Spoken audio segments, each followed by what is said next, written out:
യഥാർത്ഥ ജനാധിപത്യത്തിൽ യജമാനന്മാർ ജനമാണ്. അധികാരം അവരെ ഏൽപ്പിക്കുന്നത് ദാസന്മാർക്കാണ്. പക്ഷേ ഇവിടെ ജനം ദാസന്മാരും. അവർ അധികാരമേൽപ്പിച്ച അവരുടെ ദാസന്മാർ യജമാനന്മാർ മാത്രമല്ല തമ്പ്രാക്കന്മാരായും മാറുന്ന അവസ്ഥ. പ്രത്യേകിച്ച് 3-4 ലോകരാജ്യങ്ങളിൽ, ശ്രീലങ്കയിൽ, കെനിയയിൽ, ചിലിയിൽ, ബംഗ്ലാദേശിൽ, അവസാനം ഇപ്പോൾ നേപ്പാളിലും നമ്മൾ കണ്ടു. രാജ്യത്തിൻ്റെ സമ്പത്തും ജനങ്ങളിൽ നിന്ന് പിഴിയുന്ന ടാക്സും സ്വന്തം കുടുംബത്തിനും ബന്ധുക്കൾക്കും വേണ്ടി സമാഹരിക്കുമ്പോൾ, വിദേശ രാജ്യങ്ങൾ കുന്നുകൂട്ടുമ്പോൾ, സ്വന്തം നാട്ടിലെ ജനം തൊഴിലില്ലായ്മ കൊണ്ടും പട്ടിണി കൊണ്ടും രോഗാതുരത കൊണ്ടും വീർപ്പുമുട്ടുന്നു. അവർ പ്രതികരിച്ചാൽ എന്താണ് തെറ്റ്? അത് അവസാനത്തെ അവരുടെ കൈയാണ്.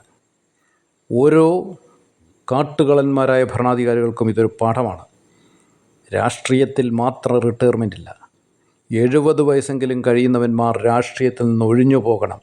കടൽ കിഴവന്മാരായി ലോകത്തിലെ ഏറ്റവും നല്ല ചികിത്സ തേടി വീണ്ടും 10, 20, 30 വയസ്സോളം ആയുസ് നീട്ടിയെടുക്കുന്ന ഇവന്മാർ ജനങ്ങൾക്ക് ഒരു ഭാരമാണ്.